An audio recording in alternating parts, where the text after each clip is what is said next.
네, 건국대학교에서 아파트 풍수론을 강의하고 있는 전동입니다. 150년의 전통을 이어서 많은 분들에게 풍수 컨설팅을 해드리고 있는데요. 자, 오늘은 색깔에 대한 이야기 들려드리려고 합니다. 여러분들도 색깔 참 좋아하시죠? 집안에 어떤 색깔을 둬야 되는지, 새해에는 또 어떤 색깔에 맞추어서 풍수 인테리어를 해야 되는지 아마도 많이 궁금해 하실 것 같은데요. 그와 관련된 이야기들 모두 다 모아봤으니 영상을 꼭 끝까지 봐주시길 바라겠고요. 자, 본격적인 영상들을 보시기에 앞서 제가 지금 말씀드린 이것을 여러분들 기억하셔야 됩니다. 이 동양 철학에서는 말이죠, 상과 형, 이 두 가지를 구분하고 있습니다. 형이라고 하는 것은 먼저 어떤 모양들, 예를 들어서 지금 이 보드마카가 있으면 보드마카 이 자체를 의미하는 거고요. 그 위에 있는 상이라고 하는 것은 형 속에 있는 여러 가지 존재들, 의미하고 있는 것들, 그 모든 개념을 아우르는 것을 말합니다. 이 보여지는 형, 그냥 이것만 보는 것은 우리가 그냥 색깔만 딱 취해서 선택을 하는 겁니다. 하지만 제가 색깔에 대한 이야기 그냥 말씀드리는 게 아니죠. 이 형을 넘어서서 그 속에 내포되어 있는 개념, 그리고 우리가 어떤 색상을 이 집안에 적용을 해서 내가 어떻게 해서 잘 될 수 있는지, 그 모든 어떤 운쪽 작용, 자연에 대한 법칙들을 여러분들이 잘 이해하셔야지 진정한 그런 풍수에 대한 이해로서 집안을 풍성하게 꾸밀 수가 있는 겁니다. 여러분들이 진정으로 잘 되셨으면 하는 마음에서 이야기를 들려드리는 거니까요. 잘 이 점을 새기셔가지고 저희 강의 끝까지 잘 들어보시고 꼭 여러분들 풍성한 집안 만들어 가시길 바랍니다.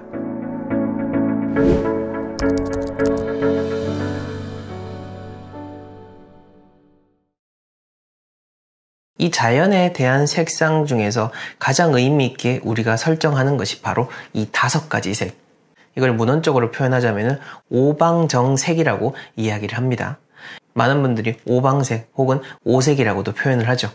이 5가지 색상, 여러분들 잘 아시는 그 음양오행에서 오행, 거기에서부터 비롯되는 겁니다. 이 오행에 대한 색상의 의미는 그 연대수를 짐작할 수도 없을 만큼, 그리고 그 출처도 불분명할 만큼 아주 신비로운 이야기를 담고 있는데요. 자, 먼저 이 오행이라고 하는 것이 색상도 의미가 있는데, 이 오행이 여러분들 그냥 뭐 풍수라든지 이런 미신에 가까운 쪽으로 생각을 하시는데 절대 그렇지 않습니다. 제가 이렇게 말을 하고 있고 우리가 늘 쓰고 있는 이 한글도요, 오행에 맞추어서 창제가 됐습니다. 여러분들 모르셨죠? 한글을 창제할 때 그 훈민정음 해례본을 보게 되면은요, 우리의 자음과 모음을 오행에 맞추어서 만들었기 때문에 우리가 계속해서 말을 해도 피로감을 쉽게 느끼지 않고, 또한 말을 하면 할수록 구강이 더욱더 발달되도록 이 자연의 원리에 맞추어서 만들고 사용하고 있는 것, 이게 바로 한글입니다. 정말 대단하지 않습니까? 그만큼 이 오행이라고 하는 것은 우리의 삶 속에 뿌리 박혀 있다라기보다는 이 모든 자연의 원리가 5가지 이 오행으로 해석이 된다라고 보면 될 거고요.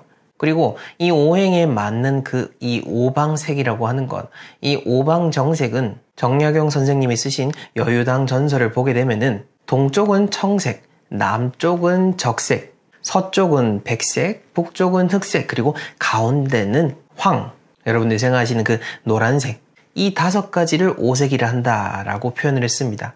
이것은 그 정약용 선생님뿐만 아니라 그 이전에 아주 오래된 고서들, 한국과 중국을 막론하고 다 동일하게 그 각 방향에 맞게끔 색깔을 설정을 해두셨습니다. 자, 그러니 이 색상에 대한 의미를 단순하게 여러분들이 생각해서는 안 된다라는 거, 그것을 말씀드리기 위해서 이렇게 오행에 대한 설명을 함께 드리는 거고요. 자, 그렇다면은 이제 이러한 원리를 바탕으로 해서 우리의 공간 속으로 들어가 보도록 하겠습니다. 자, 우선 저희가 개별적으로 그런 비대면으로 풍수 인테리어 진단을 해드리거나 현장에 나가서 그렇게 출장 컨설팅을 해드릴 때는 그 조금 더 구체적으로 색상을 분류하고 또 그에 맞게끔 뭐 벽지색이라든지 커튼이라든지 그 가구에 대해서 말씀을 드리지만은, 자, 그와는 별개로 거의 모든 분들에게 통용될 수 있는 이야기를 이 영상에 담은 거니까 그 점을 여러분들이 생각을 해주셨으면 좋겠습니다.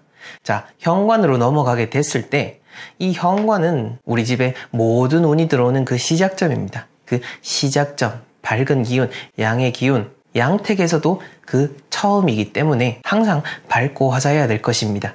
그러니 색상도 색상이지만은 여러분들이 이 현관을 청결하게 하고 또한 그 화사하고 밝게 꾸미는 것, 여기에 초점을 두시고 관리를 하는 것, 그게 가장 이 현관의 색상에 맞는 풍수관리법이다 라고 보시면 되겠습니다. 자, 다음으로는 화장실입니다. 사실 화장실 역시나 현관처럼 사실은 그냥 일반적으로 이야기할 때는 밝은 쪽으로 하시는 게 제일 좋긴 합니다. 물론 어떤 화장실은 조금 더 어두운 색상이 잘 맞거나 아니면 다른 색상이 맞는 경우도 있긴 있지만은 이걸 일일이 다 확인하기 어렵다. 그리고 그냥 뭘 해야 될지 모르겠다 라고 한다면은 욕실도 깨끗하게 색상을 하시는 것을 권해드립니다. 물론 하얀색으로 이렇게 줄눈을 하게 되면은 그 관리가 좀 어려울 수도 있는데 그때는 줄눈 색상을 조금 더 특별하거나 때가 잘 끼는 게 보이지 않는 흰색이 아니라 그 다른 특수한 색깔, 은색이든 금색이든 아니면은 뭔가 반짝반짝하는 그런 색상들도 있으니까 여러분들이 잘 그런 현실적인 상황도 맞춰가지고 욕실 인테리어를 하시면 되겠습니다. 자, 그 다음 침실로 넘어오게 되면은요, 이 침실이라고 하는 것, 가장 은은하고 안정적인 기운이 있어야 되는 그런 공간입니다. 이런 공간에 요란한 색상의 이불이나 벽지나 그런 가구들이 있으면은 실질 건강상에도 좋지 않고 수면의 질에도 좋지 않고 그리고 풍수적으로도 좋은 의미를 갖기는 어렵습니다. 그렇게 봤을 때 가장 그냥 기본적으로 무난하게 우리가 편안함을 느낄 수 있는 아이보리 위주의 컬러를 선택하는 것을 권해드리는데요. 저 역시나 기본적으로는 아이보리 위주의 색상을 선택을 하고 그 위에 꽃이 그려져 있는 그런 이불을 주로 사용하고 있습니다. 물론 계절마다 조금씩 색상은 다르지만은 제가 쓰고 있는 이불 색깔을 궁금해 하실 것 같아서 말씀을 드리는 겁니다. 자, 그리고 우리 집안에서 뭔가 이런 색상만큼은 피해라 라고 하는 것 궁금해 하실 것 같은데요.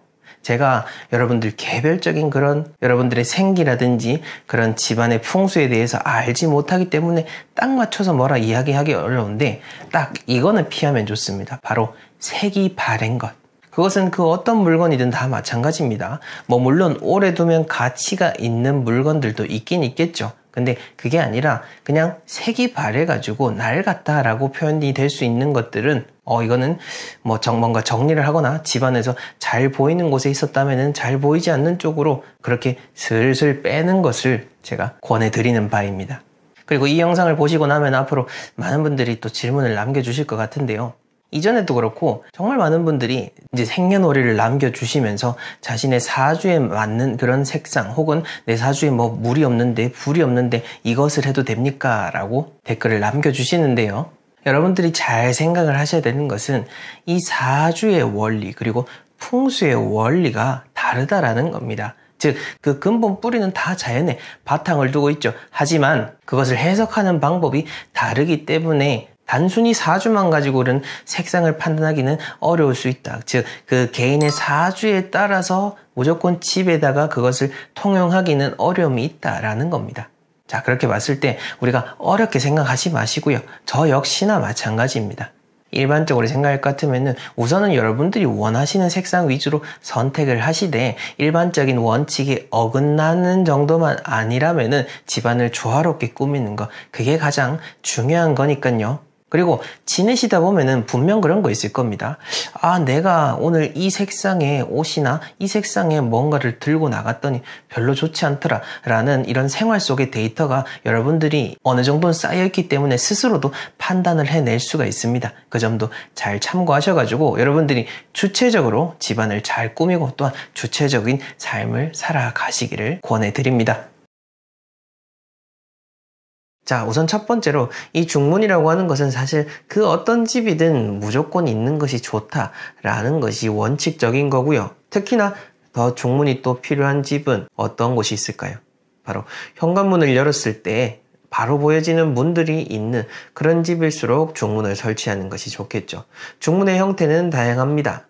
이렇게 폴딩으로 되어서 미는 형식도 있을 거고 아니면은 옆에 벽인 공간이 있을 때 벽 속으로 집어넣는 곳도 있을 거고 아니면은 그냥 이렇게 열고 닫는 형태의 기본적인 문으로 된 곳도 있을 겁니다. 저희 집도 그냥 이렇게 기본적인 형태로 되어 있는 집인데요. 사실 풍수적인 의미를 떠나서 많은 분들이 풍수라고 하면은 어떤 기운이라든지 보여지지 않는 것들에 대해서만 생각을 하는데 풍수 지리는 말 그대로 이런 지리학적 사고, 건축학적 사고가 다 기본적으로 포함이 되어 있는 종합적인 실용 철학에 대한 학문인 겁니다. 그리고 이런 풍수지리적인 사고를 바탕으로 했을 때 중문이 있으면은 우리 집안의 여러 가지 단열 효과 그리고 외부의 그런 먼지라든지 그 소음에 대한 방음 효과도 매우 뛰어나기 때문에 실용적인 의미로서도 중문을 설치하는 것이 좋은데요.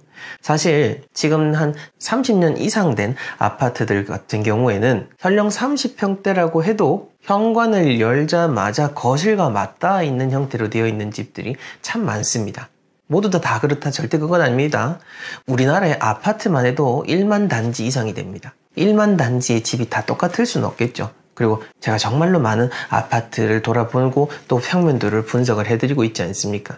자, 어찌됐건 간에 그렇게 옛날 30년 이상 된 아파트에는 그렇게 되어 있는데, 그래서 요즘 새롭게 들어가시는 분들 같은 경우에는 가벽을 설치해서 중문을 만들어서 들어가는 분들도 계십니다.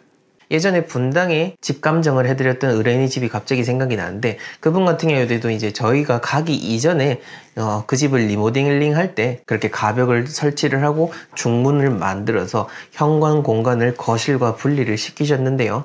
다만 안타까웠던 것은 만약 저희가 그 전에 시공을 하기 전에 봤더라면은 그 문의 방향 자체를 그 집에 맞는 방향으로 내드릴 수가 있었을 텐데라는 점이 있기는 했습니다. 자, 어찌됐건 간에 여러분들, 그런 중문이 없으면 중문을 해야 된다라는 것을 기억을 하시고, 만약 우리 집 중문하기 싫다라고 한다면은 커튼이든 발이든 뭐든 해가지고 공간의 구분을 두시는 것을 원칙적으로 삼으시는 게 좋다라는 점을 이야기 드리고 싶고요. 이렇게 중문에 대해서 말씀을 드리면은 많이 질문을 주시는 것 중에 하나가, 그러면은 중문에 이런 재질이나 색상, 그리고 그 유리의 투명도는 어떠한 것이 좋냐라고 많이들 물어보십니다. 우선 중문 같은 경우에 만약 여러분들이 현관을 열었을 때 문과 문이 마주하는 것을 막기 위해서 중문을 설치한다 라고 하면은, 이왕이면은 유리 자체가 불투명할수록 더 좋겠죠. 왜냐? 우리가 그 문과 문이 충돌하는 것을 막기 위함인데, 물론 유리로도 이렇게 가려지는 거는 맞습니다만은 시각적으로 보여지는 부분이 분명히 있는 겁니다. 자, 그렇게 보자면은 투명한 게 아니라 불투명할수록 그 공간과 공간을 막는다는 그 경계의 의미가 더욱더 짙어지겠죠. 그 점을 여러분들이 잘 판단하셔서 선택을 하시면 되고요. 사실 요즘 지어지는 신축 아파트라든지 새롭게 시공을 해서 들어가시는 분들을 보게 되면은 거의 대부분 유리와 철제로 이루어진 중문, 특히 폴딩으로 된 그런 중문 형태를 많이 선택을 하곤 합니다.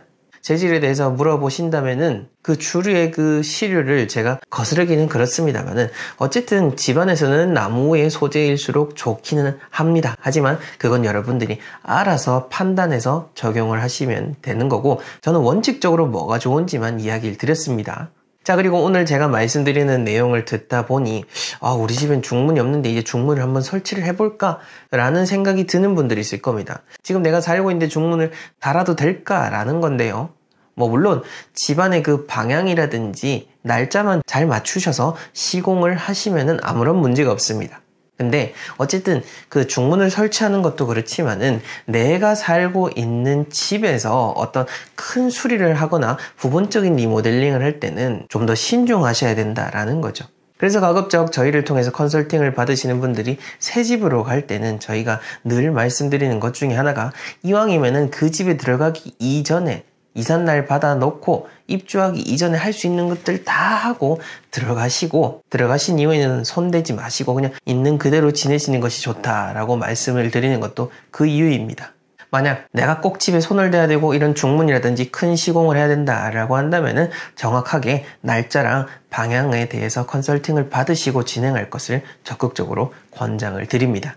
그리고 저희 액자를 구매하신 분들이 많이 질문을 주시는 것 중에 하나가, 현관문을 열었을 때 혹은 중문을 열었을 때 바로 액자가 보여도 되냐요? 라고 물으시는 건데요. 자, 현관문을 열었을 때 보이면 안 되는 게 뭐라고 했죠? 정면에 있는 거울이라고 했죠.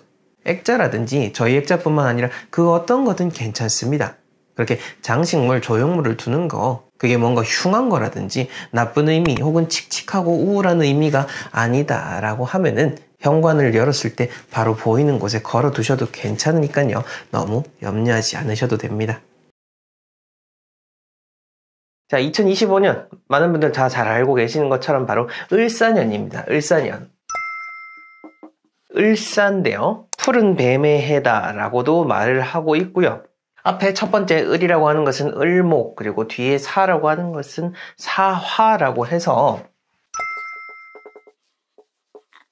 나무와 불로서 서로 목생화하는 그런 관계가 있는 글자들로 이루어진 해입니다. 사실 우리가 을사년이라는 이야기를 들었을 때는 특히 대한민국 사람들이라고 한다면은 바로 1905년 을사늑약이죠. 그것 때문에 우리가 을사라고 하면 아마 좋지 못한 그런 기억들이 있을 거고요. 또 역사적으로 봤을 때도 을사년에 또 좋지 못한 일들이 그렇게 벌어진 경우들도 종종 있습니다. 하지만 우리의 2025년은 그래서는 안 되겠죠. 그리고 그렇게 안 되도록 하기 위해서는 뭐냐? 우리가 나 개개인 사람 하나하나가 열심히 잘 지내고 바르게 살아가면은 그러면은 또 크게 흘러가는 그 물줄기마저도 바꿔나갈 수 있지 않나라는 그런 생각을 해보게 됩니다. 자, 그래서 을사라고 하는 거 서로가 도와주면서 여러 가지 뜻한 것들을 우리가 잘 이뤄나갈 수 있는 해가 될 수 있다라는 측면이 있는 겁니다. 자, 그러면 여기서 여러분들 다 궁금해 하실 텐데요. 바로 그러면은 25년에 뭘 두면 좋냐라고 하는 건데 바로 물과 관련된 것들. 그냥 말 그대로 물도 그렇고요. 아니면은 뭔가 청색을 나타내는 것들이 여러분들의 2025년 풍수 인테리어 포인트가 될 수 있다라는 겁니다. 자, 여기서 나가지 마시고요. 이거 들었다고 끝이 아니라 끝까지 다 잘 들으셔야 여러분들 집안에 또 잘 적용하실 수가 있겠죠. 우선 이 원리 조금만 더 설명을 해보는 게 좋을 것 같아요. 자, 목이라고 하는 것은 을목이라고 합니다. 을목이라고 하는 거는 칭칭칭칭 감고 가는 넝쿨을 의미합니다. 쭉쭉 곱게 올라가는 그 소나무보다는 무언가가 하나가 있다라고 한다면 그것을 감고 올라가는 그런 덩쿨로서 우리가 생각을 해볼 수 있는데, 덩쿨은 그 어떤 것보다도 생명력이 강하고 유연하게 잘 대처를 할 수 있죠. 하지만 뭐죠? 그 기준점을 잘 잡아야 잘 올라갈 수 있다라는 그런 특징이 있습니다. 자, 이걸 우리의 삶에 대입해보자면 어떻냐? 우리가 뜻한 대로 여러 가지 쭉쭉쭉쭉쭉 올라갈 수 있음을 의미합니다. 거기다가 뒤에 불까지 받쳐주니까 여러 가지 또 결실을 이룰 수 있는 그런 상황인데요. 하지만 그 기준점을 잘 잡아야 제대로 된 결실이 이루어질 수 있다라는 것을 생각을 해볼 수가 있는 겁니다. 그래서 뭐 물건도 물건이지만은 우리가 2025년이다라고 한다면 여러분들이 우선은 계획을 잘 세우셔야 된다라는 것을 우리가 알 수가 있는 겁니다. 뭐 해되면 다 계획 세운 거 아니냐라고 하시겠지만은 그렇지 않죠. 계획을 얼마나 여러분들이 디테일하게 그리고 정확하게 그리고 정말 실현 가능한 계획을 세우는 거, 그것이 중요한 겁니다. 자, 그런 점에서 봤을 때 우리가 이제 을목에 들어오는 그런 시점이다라고 한다면은 여러분들이 잘 계획을 해야 진짜 좋은 방향으로 쭉쭉쭉쭉 흘러갈 수 있는 거지. 그렇지 않으면은 진짜 산으로 갈 수 있는 해가 될 수 있다라는 측면도 있는 겁니다. 그 다음 사화라고 하는 것, 이 불도 여러 가지 종류가 있는데 그 불 중에서도 뭐 사화라고 하면은 그래도 조금은 안정된 그런 형태라고 볼 수가 있습니다. 그러니 여러분들이 얼마나 어떻게 잘 계획을 하느냐에 따라 결과물이 달라진다라고 하는 것도 이것을 통해서 대강 유추를 해볼 수가 있는 건데, 단 불이라고 하는 거 어떤 거죠? 주변의 모든 것을 까딱하면 다 태워버릴 수가 있는 겁니다. 다 모든 걸 무로 만들어 버릴 수가 있는 거죠. 그 점 우리가 유의를 해야 되는데, 바로 그러한 포인트로서 우리가 집안에서 뭔가 할 수 있는 것들, 풍수적인 요소로서 뭘 할 수 있냐라고 한다면은 바로 물의 요소를 여러분들의 집안에다가 대입을 하는 겁니다. 사실 뭐 물이라고 하면은 오행으로 봤을 때는 이게 청색은 아니긴 합니다만은 보여지는 색깔, 우리가 인지하고 있는 의미로서 그 청색도 또 물로서 생각을 할 수가 있기 때문에 제가 딱 꼭 집어서 파란색을 25년의 포인트로서 말씀을 드리는 거고요. 그렇다면 어떤 물건을 두면 더 좋을까라고 세부적으로 질문을 주신다면은 뭐 주방에 둘 것 같으면은 푸른색 냄비가 될 수도 있을 거고 푸른색 그릇이 될 수도 있을 거고요. 저도 말 나온 김에 12월 안에 직접 또 사러 가려고 합니다. 그게 아니면은 거실에 둘 것 같으면 쿠션이 될 수가 있는 거고, 그게 아니라 여러 가지 또 가전제품 등도 또 될 수가 있는 거죠. 또 새롭게 차를 사야 된다라고 할 것 같으면은 푸른색 빛을 띄는 차가 될 수도 있겠죠. 뭐 물론 개개인의 어떤 여러 가지 여러분들이 생각하는 그 사주나 또 세분화돼서 달라질 수 있는 거는 맞습니다. 하지만 우리가 25년이다 라고 할 때 뭔가 또 새로운 물건을 사고 해야 된다라고 한다면은 그 해운을 생각을 하면서 적용을 해볼 수 있다라는 측면인 겁니다. 아마 이렇게 얘기 드리면 꼭 내 사주에 뭐가 많은데 어떻습니까? 라고 질문 주시는 분들이 있으시니까 제가 미리 그냥 답변을 드리는 겁니다. 그 점을 잘 생각을 하시고요. 근데 그런 유형의 물건도 중요한데 이 물이라고 하는 것이요, 사람에게는 또 어떤 의미가 있냐? 바로 어떤 정신적인 작용을 말합니다.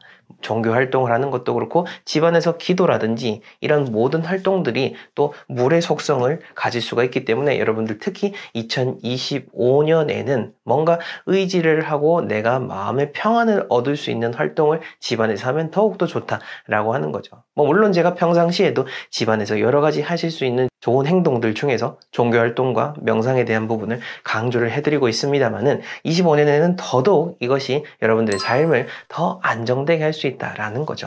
자, 안정이라는 말이 나왔으니까 말인데 이 물이라는 거 우리가 조금 더 들여다보겠습니다.